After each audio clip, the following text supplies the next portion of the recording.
Hallo, liebe Käferfahrer. Der Lateiner sagt respice finem. Und das heißt, Bedenke das Ende. ja. Und das heißt in unserem Fall, wir bedenken mal das Ende des Käfers. Nicht das Ende der Produktion und auch nicht das Ende unserer Käferleidenschaft, sondern wir gucken uns heute die Rückleuchten des Käfers an. Denn ein Zuschauer hat mir geschrieben und sagte, ist ja schön und gut, dass du jetzt zum dritten Mal die Scheinwerfer abfrühstückst. Mach doch mal was zu den Rückleuchten. Das ist doch auch ein sehr spannendes Thema. Das stimmt und das machen wir heute. Und wie es der Zufall will, haben wir gerade hier in der Werkstatt eigene Autos und die von Kunden nebeneinander stehen. Und zwar genau, ja, fast genau, in der Reihenfolge, wie die Geschichte der Käferrückleuchten von 1955 bis zum Ende der Produktion gewesen sind. Wir fangen an mit diesem Ovalkäfer, denn der hat die Rückleuchte dran, wie sie 1955 kam, und 1955 löste diese Einkammerrückleuchte die Herzchenrückleuchte ab. Wir sparen uns die Herzchenrückleuchte, wir sparen uns die Brezelrückleuchte, wir sparen uns die 48er Rückleuchte und wir sparen uns auch die vom KDF-Wagen. Erstens habt ihr solche Autos in der Regel nicht und zweitens würde es den Insta-Rahmen ganz gehörig sprengen, denn dann haben wir eine Sendung von 1,5 Stunden. So, wir fangen 1955 an, denn das ist ja auch die Rückleuchte, die viele von euch an ihren Autos dran haben. Einkammerrückleuchte, was heißt es? Logisch, das Ding hat nur eine Leuchtkammer, da drin sitzt eine Glühlampe. Nein, ich sage nicht Leuchtmittel, ich sage Glühlampe und diese Glühlampe hat zwei Fäden, einen kleinen Faden mit 5 Watt für das Standlicht und einen großen Faden in 18 bzw. 21 Watt für das Bremslicht. Mehr hatte das Auto nicht, denn zum Blinken beziehungsweise als Fahrtrichtungsanzeiger, wie es damals hieß, fungierte ja keine Blinkleuchte, sondern die Winker. Allerdings nicht im US-Modell. Die US-Zulassungsvorschriften sind ja immer sehr streng gewesen und peitschten das Volkswagenwerk zu neuen technischen Herausforderungen an, indem sie immer neue Vorschriften erließen, denen VW folgen musste, weil VW wollte ja nach USA verkaufen. Über die Hälfte der Käfer ging in die Vereinigten Staaten. Da musste das Volkswagenwerk parieren, wenn man sich in den USA wieder was Neues in der Zulassungsbehörde ausgedacht hatte. Und man dachte sich 1955, Winker ist nun wirklich nicht mehr zeitgemäß und hatte recht. Das sah man bei VW anders, aber die USA waren mächtiger und VW musste sich hier was einfallen lassen, wie man denn in diese Rückleuchte, man wollte partout keine neue Rückleuchte konstruieren, aber wie man da jetzt den Blinker auch noch mit integrieren kann, zu dem Schlusslicht und dem Bremslicht. Da traf es sich gut, dass in den Vereinigten Staaten es gute Tradition war, den Blinker über das Bremslicht laufen zu lassen. Das sah dann so aus, dass wenn man bremste, links zum Beispiel, man nicht mal bremste links, man blinkte links. Wenn man links blinkte und gleichzeitig bremste, dann bremste es auf der rechten Seite und links blinkte das Ganze.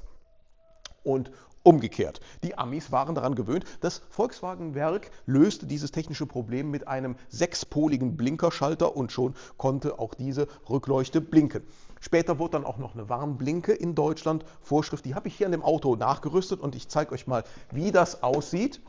Und schaut mal hier, das ist ein ganz überzeugendes Ergebnis. Übrigens natürlich 6 Volt. Ne? Für alle Pappenheimer, die sagen, mit 6 Volt würde man den Blinker nicht ordentlich sehen. Sieht man sehr wohl, wenn das Bordnetz in Ordnung ist und wenn die Übergangswiderstände alle sauber sind. 12 Volt Umrüstungen sind was für Wussis. Merkt euch, ich werde das in einem weiteren Video nochmal vertiefen. Und selbst wenn man jetzt das Standlicht dazu nimmt, dann kann man den Blinker immer noch sehen.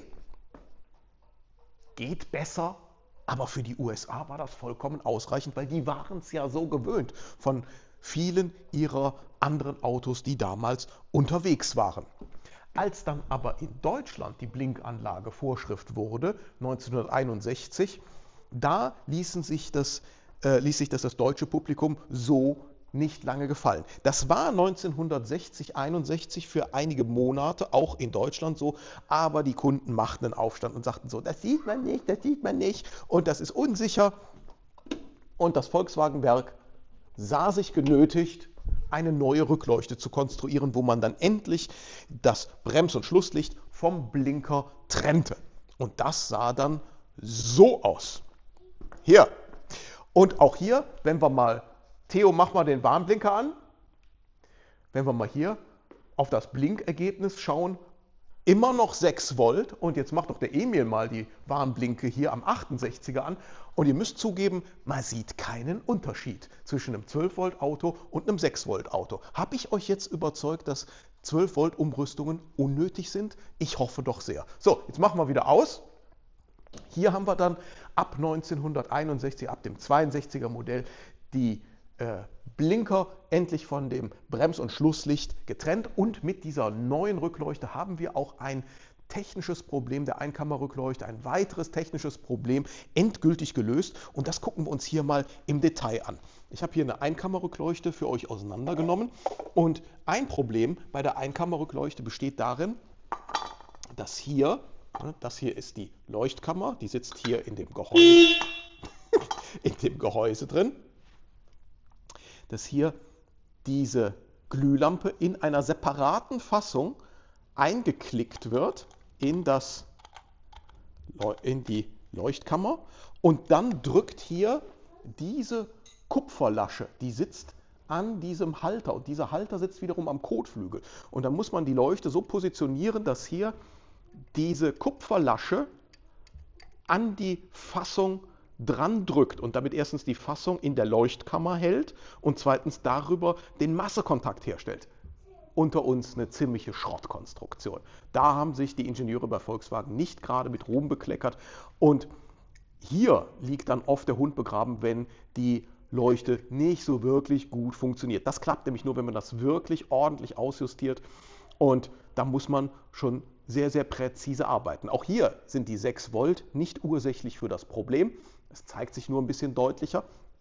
Hier ist diese Konstruktion einfach Mist. Lässt sich übrigens damit lösen, dass man hier sich einen separaten Massekontakt dran lötet und mit einem separaten Massekabel Masse zu der Leuchte hinführt. Dann hat man auch das gelöst. So, bei der Zweikammerrückleuchte sieht das Ganze schon wesentlich besser aus, wenn man das hier mal abmacht. Wir sehen hier die beiden Kammern, da oben der Blinker, hier Brems- und Schlusslichtbirne und die Fassung für die Glühlampen ist hier fest verschraubt mit dieser zentralen Befestigungsschraube mit dem Rückleuchtengehäuse und das Rückleuchtengehäuse holt sich die Masse hier über die Befestigungsschrauben am Kotflügel. Da haben wir technisch gesehen kein Masseproblem mehr, was sich strukturell auf die Konstruktion der Rückleuchte zurückführen lässt. Natürlich ist auch hier nach 40, 50, 60 Jahren angesagt, dass man hier diese Kontakte mal blank macht, damit der Masseschluss auch wieder optimal funktioniert. Und auch hier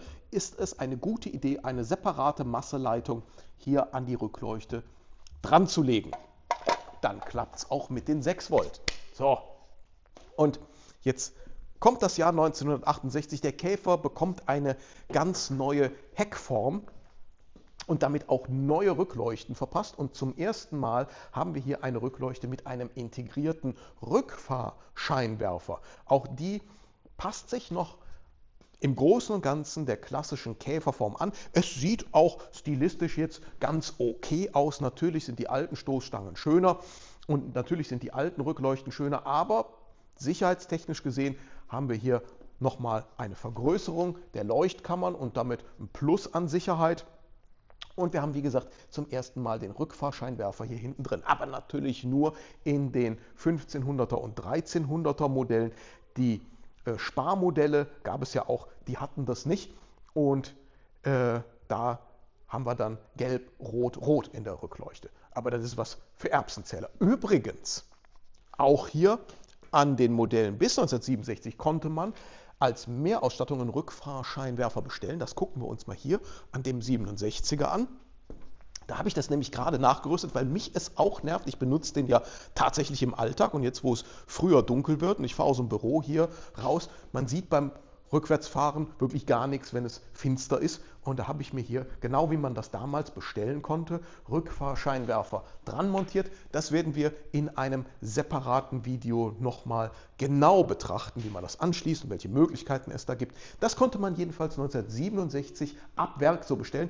Hat kaum einer gemacht, war nämlich relativ teuer, diese beiden voll verchromten Gehäuse. Das hat eine Menge Geld gekostet. Im Zubehör wollten es dann aber wiederum viele Leute haben, genau wie ich, und haben es dann gekauft und dran gebaut. So, und jetzt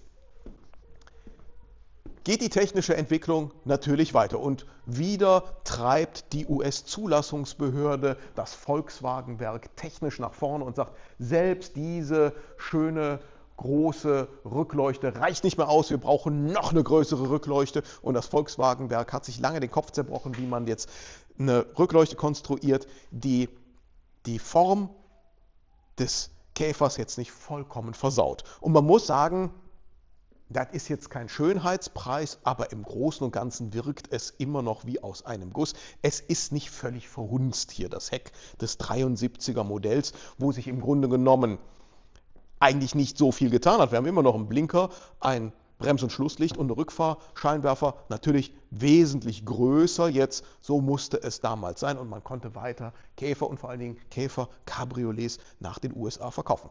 So, kleines Klugscheißerwissen zum Schluss.